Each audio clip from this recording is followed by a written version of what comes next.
राज्य जो था ना, ये मुगलों के परिधि से बाहर का राज्य था। ठीक है, मुगलों से इनका कोई लेना देना नहीं था, ये भी एक नवीन राज्य था और ये आपको दक्षिण में इसका डेवलप हुआ था। ठीक है, सबसे पहले आप देखोगे सबसे पहले हुआ था तालीकोटा का युद्ध। ठीक है, तालीकोटा का युद्ध कब हुआ था तो क्या बताएंगे? तो 1565 में हुआ था आपको तालीकोटा का युद्ध। ठीक है, जिसको हम लोग राक्षसी तंगड़ी के युद्ध के नाम से भी जानते हैं। ठीक है, तालीकोटा के युद्ध के पश्चात विजयनगर साम्राज्य का अंत हो गया। इसकी कमजोर स्थिति का फायदा उठाकर जिन स्वतंत्र राज्यों का उदय हुआ उसमें जो सबसे जो प्रमुख राज्य जो था मैसूर राज्य था। ठीक है, इस समय मैसूर पे किस वंश का शासन था तो ध्यान में रखिएगा, कौन से वंश का शासन था? वाडियार वंश। ठीक है, ये वंश आपको इसलिए याद रखना है कि जो मैसूर के साथ जब टीपू की जब हत्या की जाती है, कब होती है टीपू की हत्या? कब होती है टीपू की हत्या? कब होती है युद्ध में? चतुर्थांगल मैसूर युद्ध, समय काल याद है? 1799 में। कब होता है? 1799 ही है ना? तो फिर से जी मैसूर सर। पे वाडियार वाडियार वंश की नींव रखी जाती है। ठीक है, पहले कौन सा वंश था मैसूर पे? वाडियार ही था। अब बाद में भी कौन सी वंश आती है? तो बाद में भी वाडियार ही आती है। ठीक है, इस समय मैसूर पे वाडियार वंश का शासन था।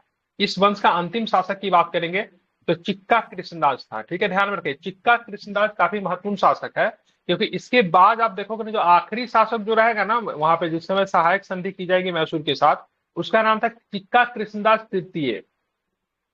ठीक है, ध्यान रखिए, इस वंश का अंतिम शासक चिक्का कृष्णदास की बात करेंगे, नाम मात्र का शासक था। शासन की वास्तविक बागडोर उनके दो मंत्रियों के हाथ में होती थी, और दोनों मंत्री का नाम क्या था? नंजराज और देवराज। ठीक है, ध्यान में रखना, कौन सा था? दोनों मंत्री का नाम क्या बताएंगे? तो नंदराज और देवराज। ठीक है, इस समय मैसूर पर मराठों तथा निजाम के आक्रमण का खतरा बना रहता था। मराठे लगातार मैसूर पर आक्रमण कर उसे वित्तीय और राजनीतिक दृष्टि से कमजोर बनाना चाहते थे, जबकि निजाम मैसूर को मुगल प्रदेश मानकर इस पे अपना अधिकार समझते थे। ठीक है, हैदर अली की जन्म की बात करेंगे तो 1721-22 में हुआ था, मैसूर के कोलार जिला में हुआ। और उसने अपना एक जीवन की बात करेंगे तो सेनापति के तौर पे इन्होंने शुरू किया था, बस सेना के तौर पे शुरू किया था। ठीक है, एक साधारण अधिकारी के रूप में प्रारंभ किया, लेकिन अपनी योग्यता के दम पे आगे तक सेनापति तक पहुंच गया। ठीक है, एक प्रश्न बार बार एग्जाम में पूछता है, तो यहाँ पे आपको ये ध्यान में रखना है। तो ये क्या नाम है इनका? हैदर की बात करेंगे तो उसने एक मतलब कारखाने स्थापित किया था तोप के। वो कहाँ पे स्थापित किया था 1755 में? तो क्या बताओगे? डिंडीगुल। डिंडीगुल में स्थापित किया था। ठीक है, तो डिंडीगुल किसकी मदद से किया था तो क्या बताएंगे? डिंडीगुल में जो इसने फैक्ट्री स्थापित की थी, किसके? तो फ्रेंच की मदद से की थी। ठीक है, फ्रेंच। तो 1755 में आपको ध्यान में रखना है, डिंडीगुल में इसने क्या किया था? फैक्ट्री स्थापित की थी।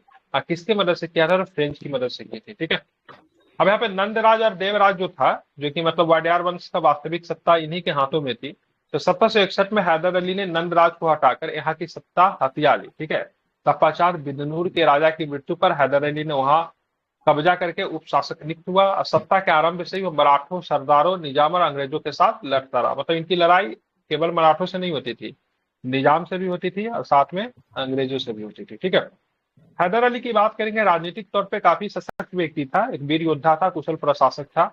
उसने अपने कार्यकाल के दौरान सेना का पुनर्गठन किया, जागीर बांटने की प्रथा पर रोक लगाई और तोप खाने आदि का भी निर्माण किया था। ठीक है, यहाँ पे ध्यान में रखिएगा, कालीकट की बात करेंगे तो कालीकट पर विजय प्राप्त कर समूचे मलाबार तट पर पहली बार हैदर ने अत्यधिक भूमि पर कर लगाया, जहां नायरों से उसका संघर्ष हुआ। नायर जो थे जमींदार थे। ठीक है, ध्यान में रखने क्या थे? नायर जो थे जमींदार थे। जमींदार की एक तरह के भूपति होते थे, जो कि मतलब सेना भी इनके पास होती थी, शासक को मदद करते थे, उसके बदले में राजस्व वसूलने का अधिकार इनके पास होता था। ठीक है, और जब हैदर की मृत्यु होती है तो उसके बाद टीपू जो था सुल्तान बना। राजनीतिक दुर्दशा से अपने पिता हैदर के समकक्ष ही ठहरता था, लेकिन कुछ इसमें जैसे मतलब नहीं, टीपू जो था ना एक वीर योद्धा था, हैदर भी वीर योद्धा था, लेकिन राजनीतिक दृष्टि से बात करेंगे तो हैदर जो था हैदर जो था टीपू के तुलना में उत्कृष्ट था। वो चीजों को भाप लेता था, चीजों को समझ लेता था। ठीक है, तो दूसरे आंगल मैसूर युद्ध में क्या होता है? टीपू का देहांत हो जाता है। तो टीपू का देहांत कब होता है? सॉरी, हैदर का देहांत होता है दूसरे आंगल मैसूर युद्ध में। कब होता है बताइए? और दूसरे आंगल मैसूर युद्ध का समय भी बताइए, कब से कब तक था? 80 से 84। बिल्कुल ठीक है, 80 से 84 तक था। ठीक है, और यहाँ पे आप देखोगे तो दो शासक होंगे, 80 से 82 तक क्या होता है? हैदर होते हैं। अब 82 से 84 तक क्या होंगे? तो टीपू होंगे। ठीक है, 82 में क्या हो जाता है? हैदर का देहांत हो जाता है। ठीक है, द्वितीय आंगल मैसूर युद्ध में एक प्रमुख युद्ध होता है जिसको बोलते हैं पोटोनोवा का युद्ध। पोटोनोवा का युद्ध कब होता है तो क्या बताएंगे? 1781। 1781 में। ठीक है, तो ये कुछ प्रश्न थे जो आपको ध्यान में रखने हैं। अब आते हैं हम लोग केरल। केरल की बात करेंगे तो ध्यान में रखिएगा 18वीं सदी के शुरुआत में केरल में 4 प्रमुख राज्य थे। ठीक है, केरल का यूनिफिकेशन किया जाता है, इसको एकीकृत किया जाता है। अब संयुक्त केरल का राजा मार्तंड वर्मा के द्वारा इसका निर्माण किया जाता है। ठीक है, तो कौन कौन राज थे? कालीकट था, एक चिरक्कल था, और एक जो था कोचिन था, और एक जो था त्रावणकोर था। ठीक है, 4 प्रमुख राज थे। त्रावणकोर राज्य को राजा मार्तंड वर्मा के नेतृत्व में प्रमुखता मिली। उसने डचों को हराकर केरल में उनकी राजनीतिक सत्ता को समाप्त कर दिया। ठीक है, ये ध्यान में रखना है। ठीक है, ये मार्तंड वर्मा ने केरल से किसे खदेड़ दिया था? डचों को हराया था। ठीक है, डचों को हराने के बाद भी इसने किया था, केरल को यूनिफाइड किया था। ठीक है, तो डच का नाम आपको ध्यान में रखना इंपॉर्टेंट है। ठीक है, मार्तंड वर्मा ने यूरोपीय मॉडल के आधार पर अपनी सेना को संगठन किया, उन्हें आधुनिक शास्त्रों से सुसज्जित किया, और इन सैनिकों का प्रयोग अपने राज्य के विस्तार में उन्होंने किया था। मार्तंड वर्मा की बात करेंगे तो मार्तंड वर्मा का उत्तराधिकारी कार्तिक तिरुनल राजा राम वर्मा हुआ। वह प्रसिद्ध विद्वान, कवि, संगीतज्ञ तथा अभिनेता था। वह अंग्रेजी धारा प्रवाह बातचीत करता था, उसको यूरोपीय मामलों में गहरी रुचि थी। वह लंदन, कलकत्ता में मद्रास से निकलने वाले अखबारों एवं पत्रिकाओं को नियमित रूप से पढ़ता भी था। ठीक है, तो मार्तंड वर्मा का उत्तराधिकारी का कार्तिक तिरुनल राम वर्मा हुआ। ठीक है, ये बहुत बड़ा विद्वान हुआ करता था। 18वीं शताब्दी में क्षेत्र में मलयालम साहित्य की काफी विकास हुआ। इस काल में त्रावणकोर राज्य की राजधानी कहाँ थी? तो तिरुवनंतपुरम थी या फिर त्रिवेंद्रम थी। ठीक है, जो कि मतलब किसका केंद्र था? तो संस्कृत के विद्वानों का केंद्र हुआ करता था। ठीक है, इसको भी आपको ध्यान में रखना है। अब यहाँ पे कुछ मतलब यहाँ पे फाउंडर का नाम दिया हुआ जो कि आपको रखना पड़ेगा याद। जैसे कि अगर बात करूं, हैदराबाद का स्वतंत्र राज्य का संस्थापक का नाम क्या था? निजाम उल मुल्क तो निजाम उल मुल्क। ठीक है, जिसको चिनकिलिज खान के नाम से भी हम लोग जानते हैं। कर्नाटक की बात करेंगे तो कर्नाटक का क्या बताएंगे? तो सादुल्ला खान। ठीक है, बंगाल की बात करेंगे तो मुर्शिद कुली खान। ठीक है, अवध की बात करेंगे तो शहादत खान, जिनको हम लोग बोलते हैं बुहरानुमुल। ठीक है, अब बात करेंगे मैसूर की बात करेंगे तो मैसूर का क्या नाम था? तो मैसूर का बात करेंगे हैदर अली। ठीक है, केरल की बात करेंगे जो कि त्रावणकोर राज्य जो था, इसके क्या बताएंगे? हाँ, तो क्या बताएंगे इसका? तो मार्तंड वर्मा, जिसके बारे में हमने 4 राज्यों में विभक्त था। मार्तंड वर्मा ने क्या किया था? यूनिफाइड करके केरल राज्य की स्थापना की थी। ठीक है, इसको आपको ध्यान में रखना है। अब आते जाट। ये जाट भी जो था ना, मुगलों का विद्रोही था। ठीक है, जाट खेतिहरों की जाति थी जो कि दिल्ली, आगरा, मथुरा के समीपवर्ती क्षेत्रों में रहते थे। भरतपुर के जाट राज्य की स्थापना 2 व्यक्ति ने मिलकर की थी। एक का नाम था चुरामन और दूसरा का नाम था बदन सिंह। ठीक है, तो भरतपुर के जाट राज्य की स्थापना का श्रेय किसे जाता है? चुरामन का, और साथ में बदन सिंह को। ठीक है, जाट नेता सूरजमल को जाटों का अफलातून कहते हैं, या फिर प्लोटो। ठीक है, ध्यान रखिए, पूछता है तो जाटों का अफलातून किसे कहते हैं? तो सूरजमल को कहते हैं। ठीक है, लेकिन 1763 में क्या होता है? सूरजमल की मृत्यु के बाद जाट राज्य का क्या हो गया? पतन हो गया। ठीक है, एक और भी क्षेत्रीय राज्य का विकास होता है जिसको हम लोग रुहेलखंड के नाम से हम लोग जानते हैं। इंपॉर्टेंट है, इसको भी आप चाहे तो ध्यान में रखना। फाउंडर का नाम तो कम से कम आपको ध्यान में होना ही चाहिए।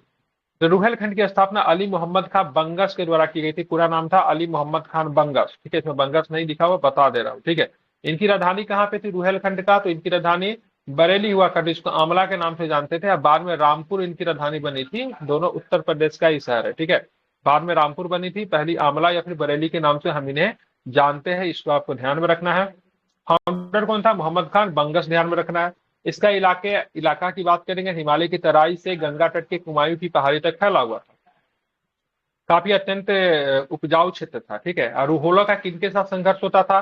तो अवध, दिल्ली और जाटों से मतलब क्या होता था? इनका कंटिन्यूसली मतलब क्या होता था? तो इनका संघर्ष जो था होते रहता था। ठीक है, रुहोलो के नेता हाफिज रहमत खान ने बाहरी आक्रमणों से रक्षा के लिए अवध के नवाब वजीर से संधि की और बदले में 40 लाख रुपए देने की बात भी कही थी। अब क्या होता है? 1773 में रुहेलखंड पर मराठों के आक्रमण के समय अवध के नवाब वजीर ने अंग्रेजी सेना की मदद से उन्हें भगा दिया और संधि के अनुसार रुहेलों से धनराशि मांगी। रुहेल नेता की बात करेंगे, हाफिज रहमत खान द्वारा धनराशि न देने से अवध ने अंग्रेजों के साथ मिलकर रुहोले पर आक्रमण किया था। ये इंपॉर्टेंट है, ध्यान में रखना है। नेता का नाम क्या था उस समय? तो हाफिज रहमत खान। ठीक है, संधि क्या हुई थी?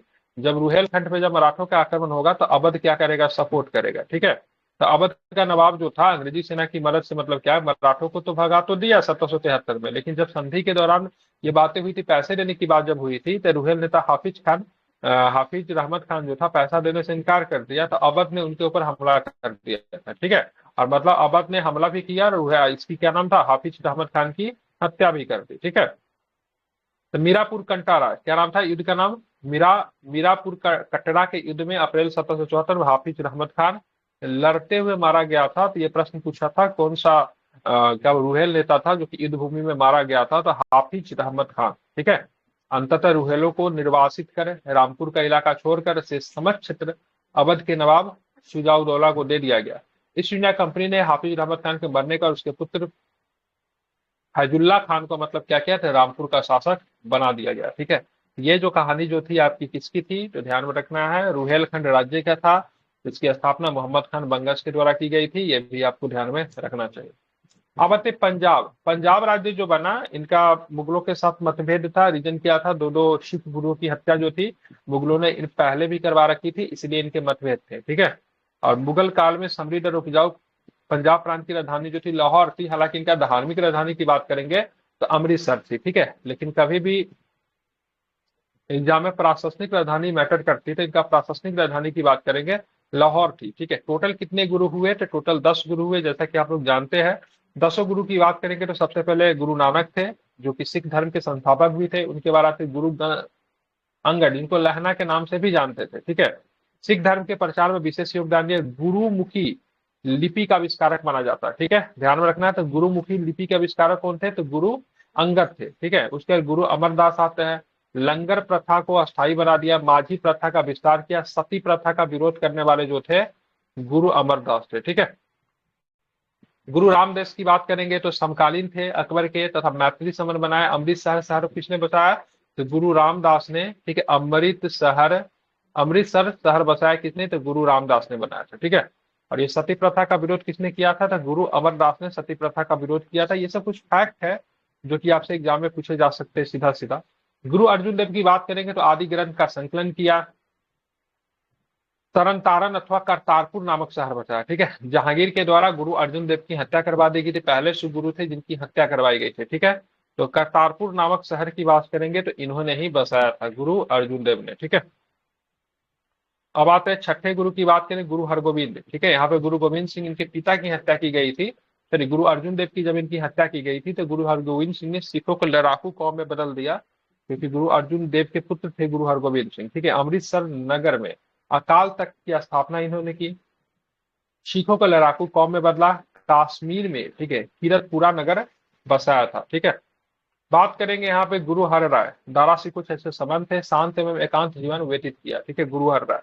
गुरु हरकिशन से प्रश्न क्या पूछा जाता है, चेचक के दौरान इनकी मृत्यु हो गई थी। ये बहुत इंपॉर्टेंट है, इसको ध्यान में रखना। एक सिख गुरु थे, काफी कम उम्र में चेचक के कारण इनकी मृत्यु हो गई थी। गुरु तेग बहादुर की बात करेंगे तो आनंदपुर की बात करें, आनंदपुर साहिब की स्थापना की थी। हिंदू धर्म के प्रबल समर्थक थे। काश्मीरी के साथ जो यहाँ पे धर्म परिवर्तन करवाया जाए, काश्मीरी हिंदू के साथ, काश्मीरी पंडित के साथ जो धर्म परिवर्तन करवाया जा रहा था काश्मीर में, उन्होंने इसका विरोध किया था। ठीक है। हिंदू धर्म के प्रबल समर्थक थे, इसलिए इसकी हत्या करवा दी गई। औरंगजेब के द्वारा हत्या करवाई थी। दिल्ली में जाओगे तो वहाँ पे शीशगंज गुरुद्वारा जो है ना, वहीं पे इनकी हत्या करवा दी गई थी। ठीक है। अभी भी शीशगंज गुरुद्वारा जो है दिल्ली में, अगर आप में से किसी ने देखा है तो वहीं पे इनकी हत्या करवा दी गई थी। इन्हीं को याद करता है शीशगंज। ठीक है। इनका सर को कलम कर दिया गया था, इसलिए गुरुद्वारा का नाम भी है शीशगंज। ठीक है। गुरु गोविंद सिंह की बात करेंगे, आखिरी गुरु थे। बिहार में इनका जन्म हुआ था। खालसा पंथ की स्थापना की थी। सिखों में पाहुल प्रथा की शुरुआत की थी। औरंगजेब से निरंतर संघर्ष इनका चलते रहता था। सिखों के अंतिम गुरु थे।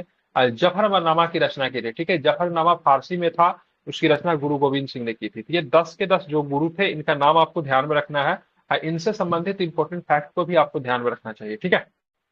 मुगलों के साथ निरंतर टकराव से 18वीं शताब्दी में सिखों का उदय एवं राजनीतिक शक्ति के रूप में हुआ। ठीक है। मुगल ये शुरू में ये कोई राज्य नहीं बनाए थे। शुरू में इन्होंने कभी भी राज्य नहीं बनाए। ठीक है। ये राजनीतिक रूप से उतना इन्वॉल्व नहीं थे, अपने बस एक धार्मिक ही व्यक्ति थे। लेकिन बाद में जब मुगलों से जब इनका जब कंटिन्यूसली जब इनका संघर्ष होते रहा, तो अपने आप को इन्होंने वॉरियर क्लास में बदला, ताकि स्टेट की बनाने की तरफ उन्मुख हो गए।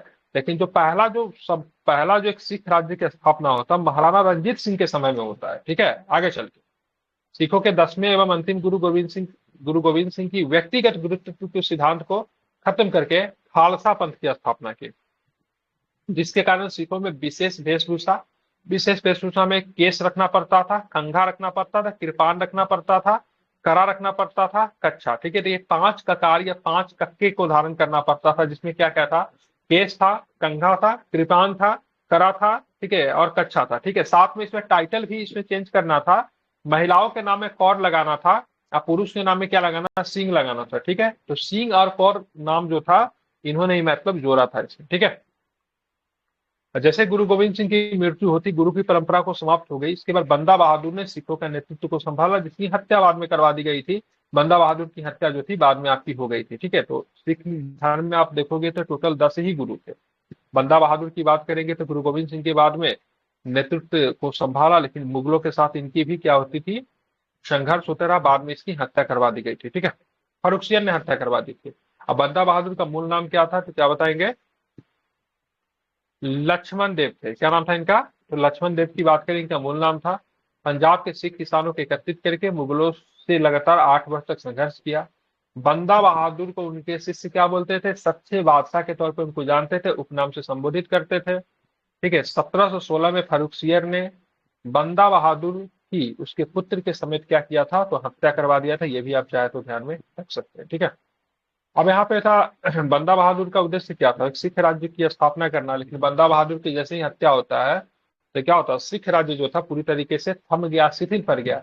लेकिन शीघ्र ही मुगल नेतृत्व की अक्षमता और विदेशी आक्रमणकारी नादिर शाह अहमद शाह अब्दाली के लगातार आक्रमणों के कारण उत्पन्न अव्यवस्था का लाभ उठाकर थोड़े समय के लिए मंद पड़े सिख राज्यों को पुनः उत्कर्ष मिला। अहमद शाह अब्दाली के भारत से वापस जाने पर सिखों ने पुनः पंजाब एवं जम्मू कश्मीर पर अधिकार कर लिया।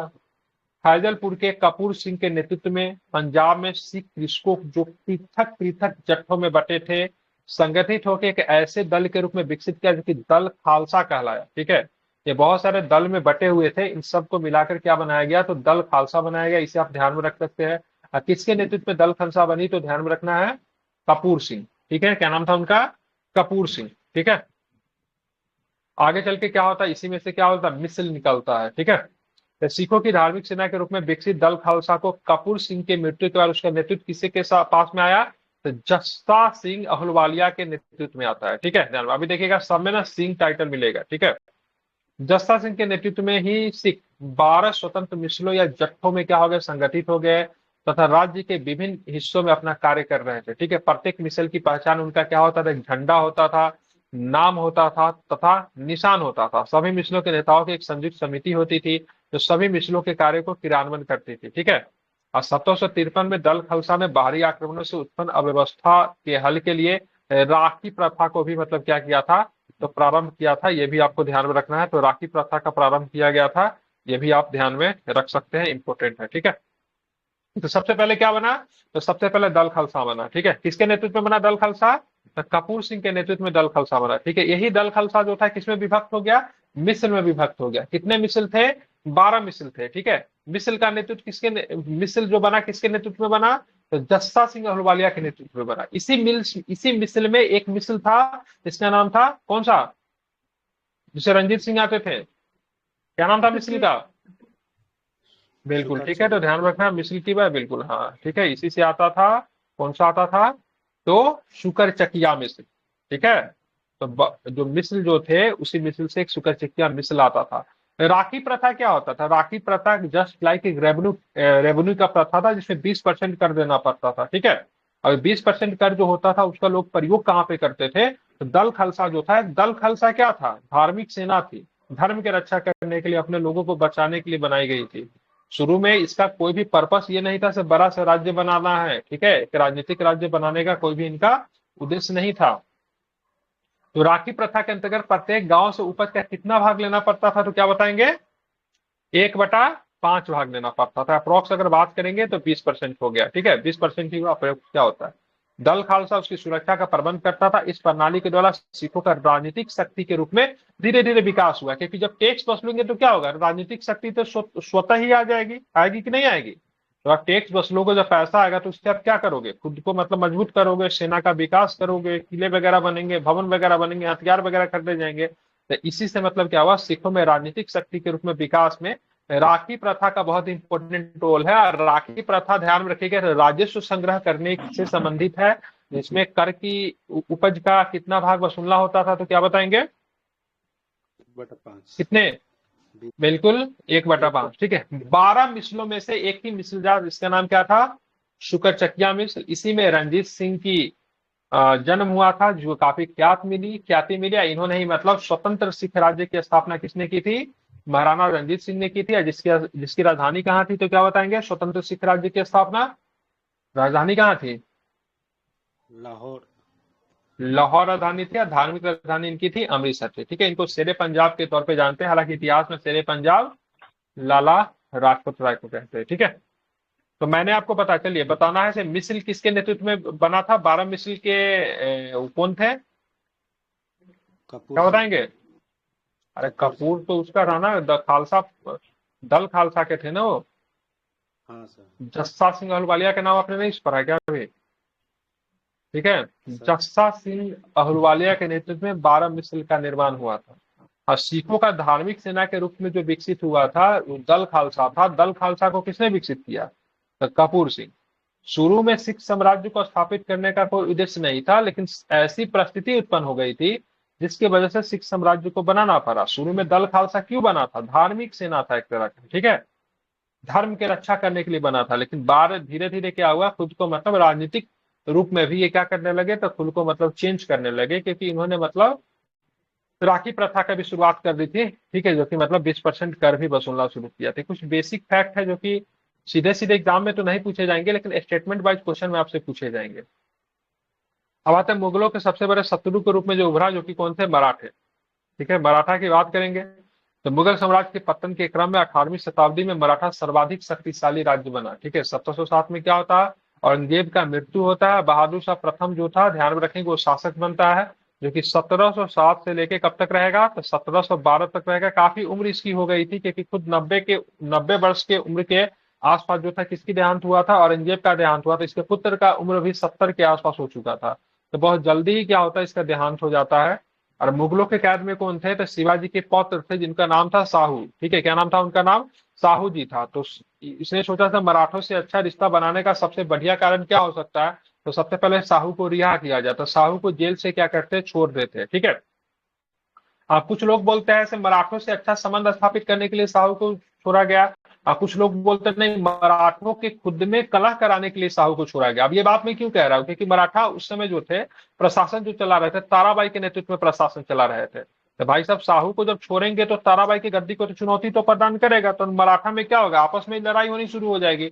इसका फायदा किसे मिलेगा? मुगलों को मिलेगा। तो कुछ इतिहासकार इस बातों पर जोर देते हैं, तो ताराबाई से संघर्ष को बनाने के लिए मतलब क्या किया गया था, तो इनको छोड़ा गया था। कुछ लोग कहते थे नहीं, मराठों से अच्छे संबंध बनाने के लिए बहादुर शाह जफर ने, बहादुर शाह जफर प्रथम है, ठीक है, ध्यान में रखना, बहादुर शाह प्रथम कहते हैं इनको, छोड़ा गया था। अब मुगलों की कैसे आजाद होकर साहू की बात करेंगे तो कहां पहुंचा? सतारा पहुंचा, और सतारा को अपना केंद्र बनाया। ठीक है, वहां पे आप देखोगे तो इसी समय राम राय की, ठीक है, राजा राम राय की विधवा जो थी, राजा राम की विधवा पत्नी ताराबाई अपने अल्प वयस्क पुत्र शिवाजी द्वितीय की सत्ता पर दावेदारी को लेकर विरोध जताया। ठीक है, ध्यान हो कि ताराबाई मराठा में सर्वाधिक शक्तिशाली महिला में थी। इसी तरह सत्ता का एकछत्र राज्य को लेकर साहू और ताराबाई के बीच में क्या हुआ? संघर्ष प्रारंभ हुआ। साहू और ताराबाई के बीच में रिलेशन क्या हुआ? इसकी आंटी हुई ना, साहू जी के आंटी का नाम क्या था? ताराबाई था। ठीक है, दोनों के बीच में क्या होता है? संघर्ष होता है। इसी में कुछ मराठा पावर जो है एक दूसरे को क्या करते हैं? सपोर्ट करते हैं। लेकिन सबसे इंपॉर्टेंट व्यक्ति जो निकल कर आएगा इसमें, क्या निकल कर आएगा, तो ध्यान रखना है, सबसे बालाजी विश्वनाथ। ठीक है, बालाजी विश्वनाथ का नाम बहुत अच्छा से आपको ध्यान में रखना है।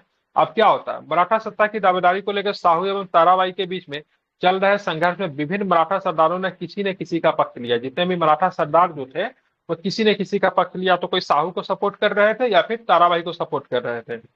साहू ने संघर्ष के बाद शासन प्रबंध की देखभाल पेशवा को सौंप दी। अब पेशवा जो है मराठा एम्पायर में जस्ट लाइक प्रधानमंत्री की भूमिका में रहेगा। ठीक है, सारा एडमिनिस्ट्रेशनल पावर की बात करेंगे तो इसी में रहेगा। इसी समय एक पेशवा का नाम था बालाजी विश्वनाथ। जब साहू जब कैद से छूट कर आया 1707 के आसपास, तो उनसे मिलने के लिए सभी मराठा सरदारों ने भेजा किसे? बालाजी विश्वनाथ को। से देख के, और ये मुगलों के कैद में काफी बरसों से रहा है, अभी भी मराठा को लेकर हमदर्दी वगैरह है कि मतलब मुगलों के कैद में रहते रहते बिल्कुल भी मुगल बन गया है। ठीक है, जाओ थोड़ा पता वगैरह करो। तो बालाजी विश्वनाथ जब उनसे मिलने जाते तो काफी प्रभावित होते हैं साहू से। नहीं, ये व्यक्ति तो मतलब हमसे भी ज्यादा मतलब भक्त है, ठीक है, और काफी मतलब बेहतर है, ये अच्छा प्रशासन संभाल सकता है। तो पूरी तरीके से बालाजी विश्वनाथ जो थे किसको सपोर्ट कर देते हैं, साहू को सपोर्ट कर देते हैं। और ये चीजें जो थी ताराबाई के लिए बहुत भारी पड़ती है, आगे चल के ताराबाई जो था पराजित होती है, ठीक है। और साहू ही सबसे पहला छत्रपति, सबसे पहला बात करेंगे तो मतलब ये बीच में तो बहुत सारी चीजें हो गई थी ना, पहला छत्रपति बनता है। हालांकि छत्रपति तो शिवाजी महाराज को कहते हैं, लेकिन यहाँ पे जो शासक जो रहेगा, मराठा शासक, उनको छत्रपति कहेंगे। और जो प्रशासन जो संभालेगा, युद्ध वगैरह देखेगा, उनको क्या बोलेंगे, पेशवा बोलेंगे, ठीक है, जो कि प्रधानमंत्री के भूमिका में रहेगा, ठीक है। अतः इस तरह मराठा इतिहास में पेशवाओं के आधिपत्य की शुरुआत हुई और पेशवा बालाजी विश्वनाथ के साथ पद वंशानुगत हो गया, ठीक है। तो यहाँ पे बालाजी विश्वनाथ के बाद पेशवा का जो पद जो था वंशानुगत हो गया था, मतलब पेशवा का बेटा ही आगे पेशवा बनेगा। 1713 में साहू ने क्या किया था, बालाजी विश्वनाथ को पेशवा बनाया, क्योंकि बालाजी विश्वनाथ की वजह से ही साहू जो थे से सत्ता में वापस आ सके थे, ठीक है। तो बालाजी विश्वनाथ ने अपनी दक्ष कूटनीतिक क्षमता की बदौलत कई मराठा सरदारों को साहू के पक्ष में किया। बालाजी विश्वनाथ को शिवाजी के बाद मराठा राज्य का दूसरा सह संस्थापक भी माना जाता है, ठीक है। ध्यान में रखिएगा, काफी बेहतरीन व्यक्ति थे बालाजी विश्वनाथ। बालाजी विश्वनाथ ने चौथ एवं स्वदेशमुखी कर वसूल करने का अधिकार विभिन्न मराठा सरदारों को दे दिया। बालाजी विश्वनाथ ने सैयद बंधुओं का साथ दिया था, ठीक है। सैयद बंधु को साथ देकर किसे निपटा दिया था, तो फर्रुखसियर को निपटा दिया था, जो मैंने पहले भी बात की थी, ठीक है। उनके साथ मैत्रीपूर्ण संबंध बनाए थे आप। ये सैयद बंधु से जो संधि जो इसने किए थे, तो बहुत सारा अधिकार जो था पूरी तरीके से, ठीक है, मराठों के फेवर में गया था। इसको मराठों का मैग्ना कार्टा के नाम से जानते हैं। अब पूरी तरीके से बहुत सारा क्षेत्र जो था मुगलों का अधीन हुआ था, पूरी तरीके से मराठा का चौथा सदस्यमुखी वसूलने का अधिकार मिल गया था। इस संधि जो थी सैयद बंधु के साथ जो हुआ था, काफी इंपोर्टेंट संधि था। डिटेल्स में हम लोग मराठा इंपायर में पढ़ेंगे। अब यहाँ पे देखेंगे 1720 में बालाजी विश्वनाथ की मृत्यु हो जाती है। उसके बाद उनका पुत्र जो था बाजीराव प्रथम जो था शासक बनता है, जिसके ऊपर आप लोगों ने मूवी भी देखा होगा। बाजीराव मस्तानी फिल्म जो है इन्हीं के बाजीराव प्रथम के ऊपर ही बना हुआ फिल्म। ये काफी महत्वपूर्ण, मतलब प्रतिभावान सेनापति थे। 1720 से लेकर 1740 तक थे और अपने जीवन में एक भी युद्ध ये हारते नहीं है, ठीक है। ये निजाम को भी काफी परेशान करते हैं और मुगलों को भी काफी परेशान करते हैं, ठीक है। बाजीराव प्रथम 1720 से 40 तक के प्रतिभावान सेनापति, महत्वाकांक्षा राजनेता थे, ठीक है। हिंदू नायकों की सहानुभूति जगाने तथा उनका समर्थन प्राप्त करने के लिए बाजीराव ने हिंदू पातशाही के आदर्श का प्रचार किया।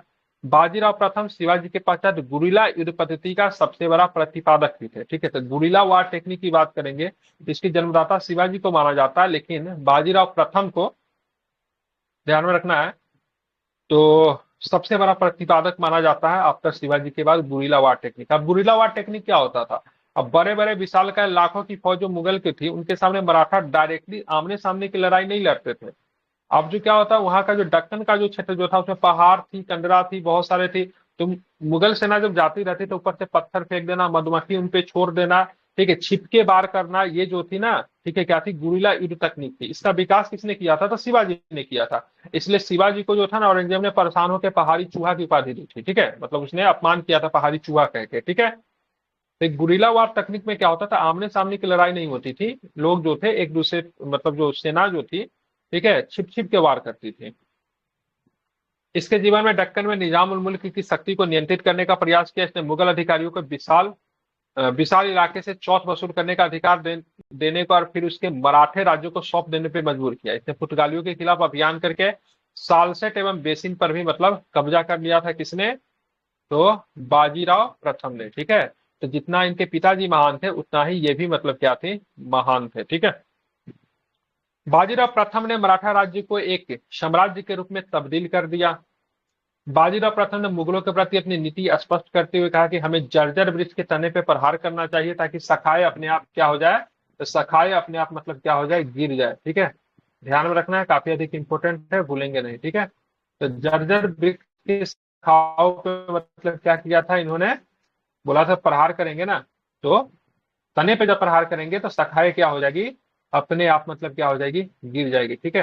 तो काफी अधिक इंपॉर्टेंट बातें जो थी इन्होंने कही थी, आपने मूवी में भी देखा होगा। तो सबसे पहले क्या होता है, जहां से फिल्म जब शुरुआत होता है तो देखिएगा वृक्ष पे मतलब तीर चला के उसके जड़ के ऊपर वार करते हैं, तना के ऊपर वार करते हैं, आपने देखा होगा फिल्म में भी, ठीक है। काफी कम आयु में क्या होता है, इनकी मृत्यु हो जाता है। इन्होंने एक मस्तानी नामक महिला की वजह से ये प्रसिद्ध भी थे, ठीक है, ध्यान में रखेंगे। 1740 में इनकी मृत्यु हो गई। बाजीराव की मृत्यु तक मराठों ने मालवा, गुजरात और बुंदेलखंड के हिस्सों पे क्या किया, अधिकार कर लिया। बाजीराव प्रथम की मृत्यु कर उसका पुत्र बालाजी बाजीराव, ठीक है, बालाजी बाजीराव मराठा पेशवा नियुक्त हुआ। बालाजी बाजीराव को क्या बोलते हैं, नाना साहेब के नाम से भी जाना जाता है, ठीक है। 1749 में साहू जी की मृत्यु के बाद पेशवा की शक्ति और बढ़ोतरी हो गई। अब पेशवा ही मतलब क्या था, राज्य का मतलब क्या बन गया, सर्वोपरि बन गया, ठीक है। छत्रपति की भूमिका जो थी अब नहीं रही। 1757 में क्या हुआ था, मुगलों तथा मराठों के सहयोग से अहमद शाह अब्दाली ने प्रतिनिधि नजमुद्दौला को मीरबख्शी के पद से तथा पंजाब में अब्दाली के पुत्र राजकुमार तैमूर को अपदस्थ करने के कारण कालांतर में पानीपत का तृतीय युद्ध की पृष्ठभूमि तैयार हुई। ये काफी इंपॉर्टेंट है। पानीपत के तृतीय युद्ध स्वतः ही नहीं शुरू हो गए, इसके पीछे कारण था। क्या कारण था, तो 1757 में मुगलों द्वारा मराठों के सहयोग से अहमद शाह अब्दाली के प्रतिनिधि नजीमुद्दौला को मीरबख्शी के पद से तथा पंजाब में अब्दाली के पुत्र राजकुमार तैमूर को अपदस्थ करने के कारण, ठीक है, पानीपत का तृतीय युद्ध की पृष्ठभूमि तैयार होती है। अब पानीपत का तृतीय युद्ध कब होता है, तो 1761 में, ठीक है। 14 जनवरी 1761 में हुए पानीपत के तृतीय युद्ध में मराठा सेना के नेतृत्व कौन कर रहे थे, तो सदाशिवराव भाऊ कर रहे थे। तो ध्यान में रखेंगे, काफी इंपॉर्टेंट है। तो सदाशिवराव भाऊ की बात करेंगे तो पेशवा के चचेरे भाई थे, ठीक है। पेशवा के क्या थे, कजन थे। लेकिन इसमें एक बच्चा भी आया था जिसका नाम था विश्वास राव, ठीक है। विश्वास राव की बात करेंगे, पेशवा का बेटा था। अब इनके पीछे कुछ लोग बोलते हैं दोनों का भेजने के क्या क्या क्यों रीजन था, क्या कारण था, क्योंकि पेशवा का जो बेटा जो था विश्वास राव मात्र 16 साल का था। तो एक्चुअली में क्या था, जो छत्रपति जो थे, ध्यान में रखेंगे क्या नाम था उनका, तो उनको लग रहा था उससे अगर सदाशिवराव भाव अगर ये पानीपत का तृतीय युद्ध अगर जीत कर रहा था तो उसकी अहमियत बहुत अधिक बढ़ जाएगी। इसीलिए सदाशिवराव भाव को भेजा तो गया था लड़ने के लिए, लेकिन साथ में अपने बेटा विश्वास राव को भी भेजा था। नेता उसी को बना दिया था नाम मात्र का, सारा कुछ देख ये रहे थे, लेकिन प्रतिनिधित्व करने की जिम्मेदारी नेता बनाकर इसको भेजा गया था, ठीक है।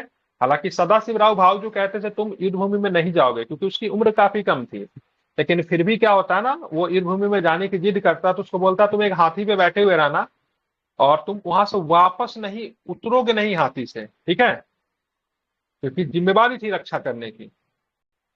और यहाँ पे एक चीज और भी ध्यान में, मराठा टोप टुकड़ी का जो प्रधान जो बनाया गया था इब्राहिम खां गर्दी को बनाया गया था, ठीक है।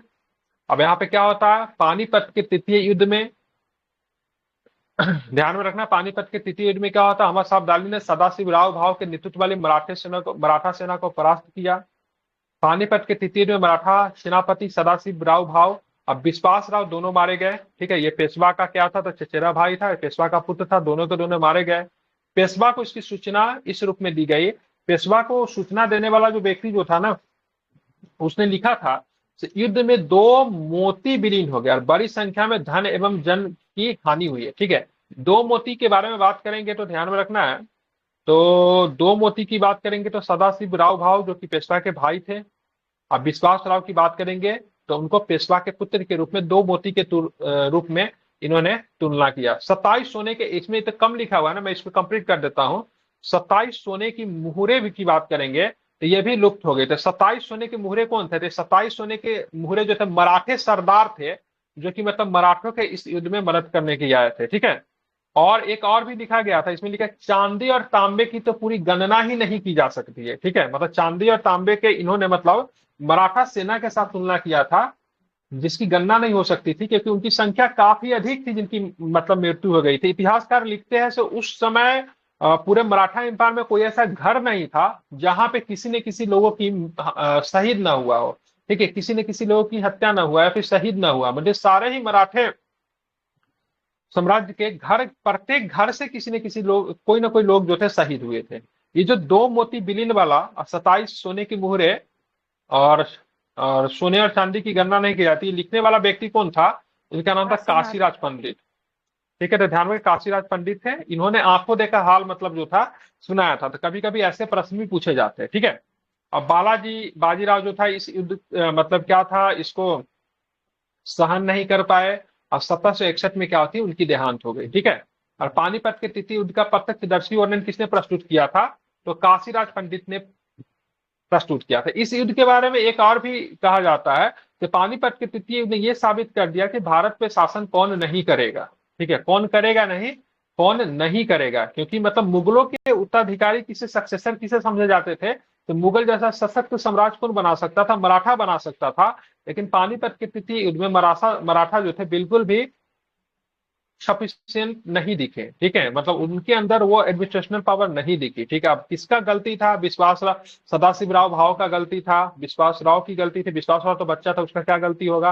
लेकिन सारा ही रीजन को अगर देखा जाए तो इसमें मराठे पराजित हुए थे। चौथ सदेशमुखी की बहुत बड़ी भूमिका थी, क्योंकि ये लोग चौथ और सदेशमुखी के लिए जो पड़ोसी राज्य जो थे उनको पसंद करते थे, परेशान करते थे, जिनकी वजह से बहुत सारे राजाओं ने इनको समर्थन देने से इनकार कर दिया। बहुत सारे राजा जो थे वो युद्ध भूमि आकर भी वापस चले जाते हैं।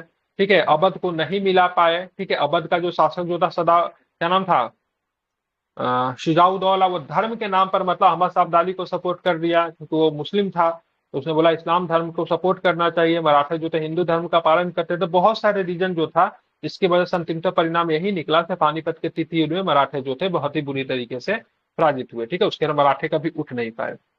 अब यहाँ पे देखिए माधवराव की बात करेंगे तो 17 वर्ष की उम्र में पेशवा बना। वह प्रतिभाशाली सैनिक और राजनेता था, लेकिन क्या होता है, दुर्भाग्यवश इसका देहांत हो जाता है। ठीक है, उसने हैदराबाद के निजाम को हराया, मैसूर के हैदर अली को नजराना देने के लिए विवश किया, और राजपूत, रुहेलो तथा जाट सरदारों को अपने अधीन लाकर उत्तर भारत में अपने अधिकार को स्थापित किया। किनका नाम था, माधवराव। नाम इंपॉर्टेंट है, ध्यान रखिएगा। 1771 में मराठे मुगल बादशाह शाह आलम द्वितीय को दिल्ली वापस लाए। मुगल बादशाह मराठों का पेंशन भोगी बन गया। आपको याद होना चाहिए 1765 में जो वो हुआ था, इलाहाबाद की संधि हुआ था, तो इसमें ठीक है इसको कुछ 26 लाख का पेंशन दिया गया था। पेंशन दिया गया था मुगल बादशाह शाह आलम द्वितीय को, और उसको बोला गया था तुम इलाहाबाद के किला में जाओ, तुम दिल्ली नहीं जाओगे, तुम दिल्ली में जाकर फिर से षड्यंत्र करोगे। ठीक है, तो यहाँ पे फिर से महाजी सिंधिया और कुछ मराठे सरदार जो थे उनके मदद से फिर से शाह आलम द्वितीय जो था दिल्ली के गद्दी पर मतलब फिर से स्थापित हुआ।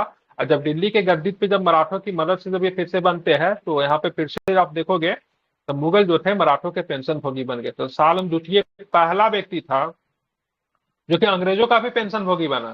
ठीक है, कौन से संधि के बाद, इलाहाबाद की संधि के बाद 26 लाख रुपए इसको मिले थे, और उसके बाद फिर से ये मतलब मराठों के मदद से फिर दिल्ली का शासक बना, तो फिर ये मराठों का भी पेंशन भोगी बन गया। 1772 में कुछ स्रोत की बात की, 1771 में माधव राय का क्षय रोग से निधन हो गया। ठीक है, ध्यान रखें, ये जो था ना, ये सबसे बड़ा ठीक है डाउनफॉल का समय था माधव राव का मरना, क्योंकि माधव राव बहुत बेस्ट शासक था, ध्यान में रखेंगे, जो कि मतलब मराठों को आगे मतलब क्या कर सकता, सरवाइव कर सकता था। ठीक है, मैं फोन रिसीव कर रहा हूं।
तो कहाँ पे थे हम लोग, तो क्या हुआ, माधवराव का क्या हो गया, देहांत हो गया। ठीक है, क्षय रोग की वजह से इनका निहांत हो गया, और उसकी मृत्यु के बाद पुणे में बालाजी बाजीराव के जो छोटे भाई रघुनाथ राव और माधवराव के छोटे भाई नारायण राव के मध्य में सत्ता के लिए मतलब क्या हुआ, संघर्ष प्रारंभ हो गया। ठीक है, ग्रांट डफ जो थे मराठा इतिहासकार है। ठीक है, मराठों के बारे में इन्होंने काफी अच्छे से लिखा है। पानीपत का युद्ध मराठा साम्राज्य के लिए इतना हानिकारक सिद्ध नहीं हुआ जितना कि एक श्रेष्ठ शासक का असामयिक देहांत से हो गया। ठीक है, किनके संदर्भ में लिखा है, तो माधवराव के संदर्भ में लिखा है, ठीक है, क्योंकि पानीपत का युद्ध जो था वो डेंजरस तो था, लेकिन माधवराव इसको संभाल रहे थे, लेकिन माधवराव का असमय निधन होना एक मराठों के लिए बहुत बड़ा वो था, दिक्कत था, ठीक है। माधवराव के बाद उसका छोटा भाई नारायण राव की बात करेंगे, 72-73 में पेशवा होना, लेकिन सत्ता पर अधिकार को लेकर 1 वर्ष के बाद में बेचारा 1773 में उसके चाचा ने उसकी हत्या, ध्यान रखना है, तो चाचा ने क्या किया था, उनकी हत्या कर दिया था। बेचारा जो था क्या बोलते थे, शनिवारा बोलते थे, ठीक है, जहाँ पे पेशवा लोग का निवास स्थान था, शनिवारा नाम का एक जगह था, पुणे में पड़ता है।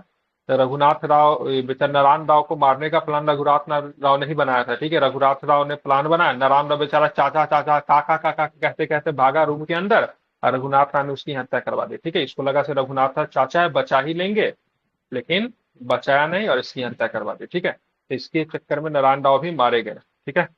अब ये बात जब पेशवा सरदारों को पता चलती है तो उन्होंने सबको हटाकर अपने मतलब क्या किया, एक समिति बनाते हैं और उसको मतलब लीड करना शुरू कर देते, क्योंकि बहुत 12 भाई परिषद के नाम से वो जाना जाता है, ठीक है। पेशवा नारायण राय की हत्या कर रघुनाथ राव अंग्रेजों के शरण में भाग गया, जबकि नया पेशवा माधव नारायण राव अल्पवयस्क था, काफी छोटा था, मतलब गर्भ में ही था, ठीक है। जब माधव राव का जो पुत्र जो था माधव नारायण राव गर्भ में ही था, ठीक है। पुणे में माधव नारायण राव के समर्थकों और रघुनाथ राव के समर्थकों के मध्य लगातार षड्यंत्र चल रहे थे। इसी समय माधव नारायण राव को मराठा सरदारों द्वारा गठित 12 भाई परिषद का संरक्षण प्रदान किया गया। इस परिषद का जो प्रमुख जो व्यक्ति जो थे नाना फडणवीस थे, इनको मराठा में काफी रिस्पेक्ट के साथ इनको याद किया जाता है, मराठा का मैकियावेली इनको कहा जाता है, नाना फडणवीस को, ठीक है।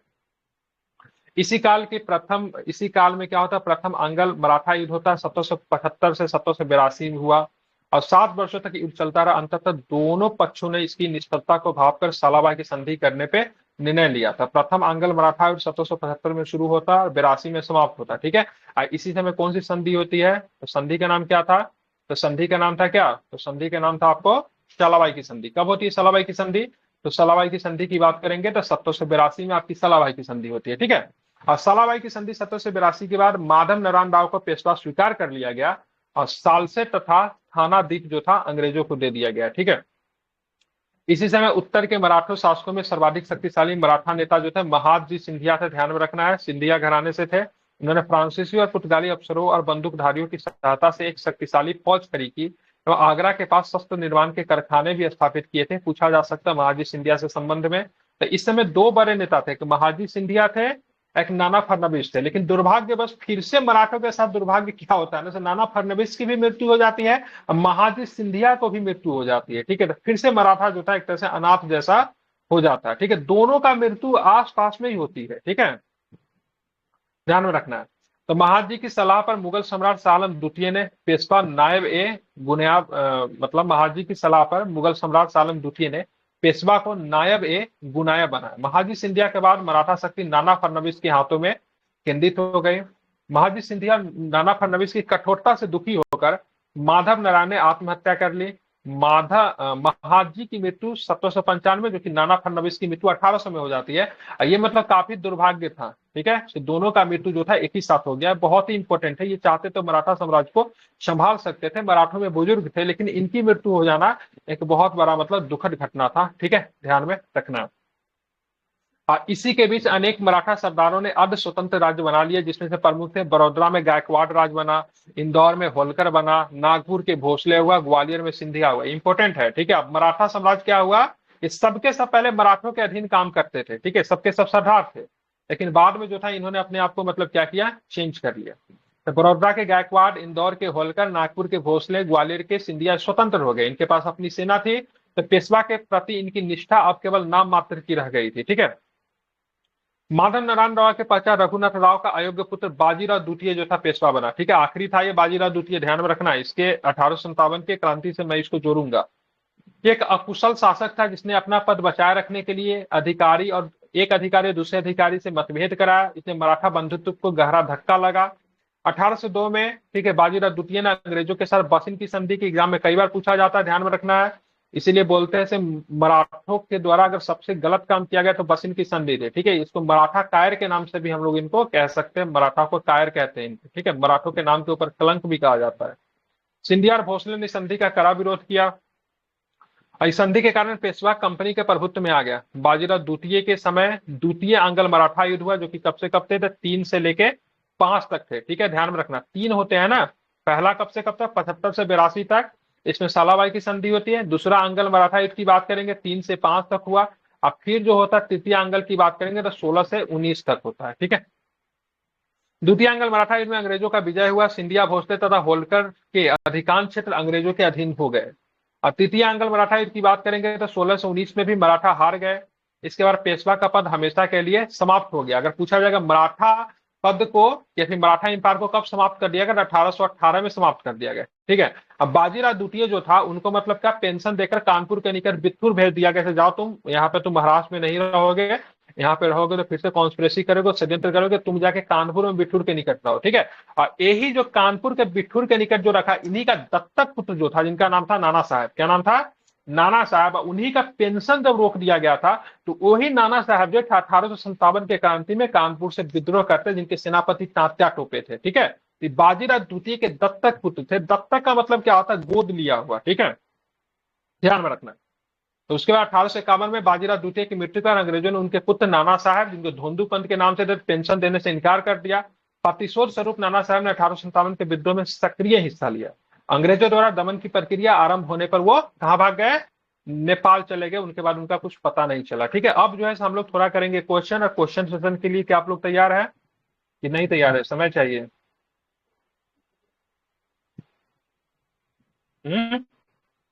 Are you ready? कुछ नहीं बोलना है? चलो ठीक है, बताना है।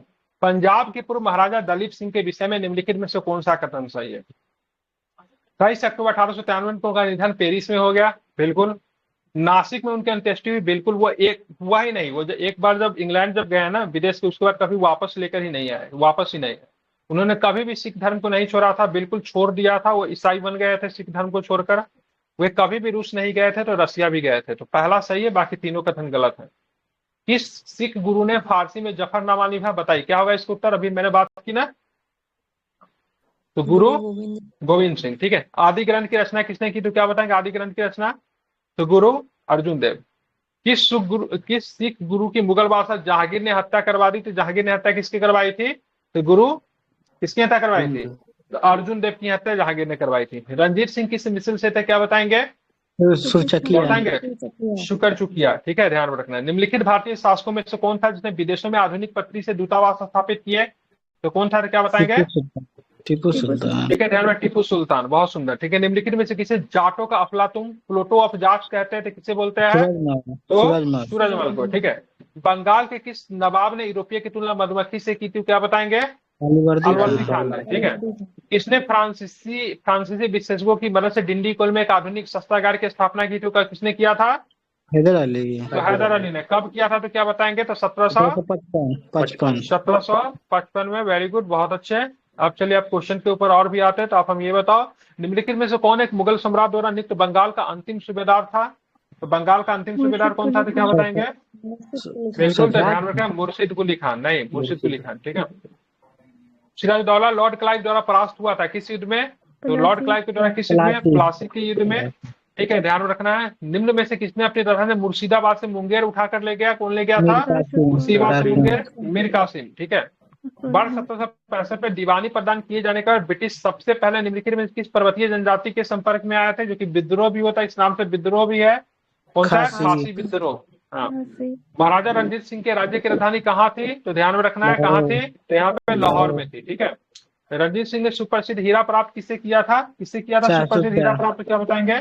शाह शुजा से। ठीक है, इस शाह शुजा कौन था जानते हैं? अहमद शाह अब्दाली का पौत्र था, पोता था उसका। ठीक है, निम्नलिखित कथनों में से कौन सा कथन सही नहीं है? ठीक है, तो बताना निम्नलिखित कथनों में से कौन सा कथन की बात करेंगे तो सही नहीं है। इसमें चुनना है, बताइए कौन सा सही नहीं है। ऑप्शन दिख रहा है? ऑप्शन की बात करें, अली मर्दान खान बंगाल में राजस्व कृषि पद्धति प्रारंभ किया। महाराजा रणजीत सिंह ने लाहौर में तोपों के निर्माण के लिए आधुनिक ढाले स्थापित किए। ठीक है, आमेर का राजा सवाई सिंह ने यूक्लिड के रेखागणित के तत्वों का संस्कृत में अनुवाद करवाया। ये भी ठीक है। मैसूर में टीपू सुल्तान ने श्रृंगेरी मंदिर में देवी शारदा की मूर्ति के निर्माण के लिए धन दिए, तो ये भी ठीक है। मतलब पहला ही आपका गलत है, बाकी तीनों के तीनों स्टेटमेंट की बात करेंगे सही है, ठीक है। तो दूसरा चैप्टर भी मैंने करवा दिया, ठीक है। भारत में यूरोपीय के आगमन में पहले ही पढ़ा चुका हूँ, ठीक है। मैंने उस पीडीएफ से पढ़ाया था, वो भी दृष्टि का ही था, लेकिन इससे मैं पूछ लूंगा, ठीक है। अगला जो आपका टॉपिक जो होगा, कौन सा टॉपिक होगा तो ध्यान में रखना है, अंग्रेजों की भारत विजय, the British conquest of India, ठीक है। ध्यान में रखना, यही टॉपिक होगा, इसको मैं करवाऊंगा, ठीक है। चलिए ठीक है, तो काफी कम लोग आए थे, लेकिन रात का बचा हुआ था तो मैंने इसे कंप्लीट करवा दिया। नेक्स्ट क्लास में मिलते हैं।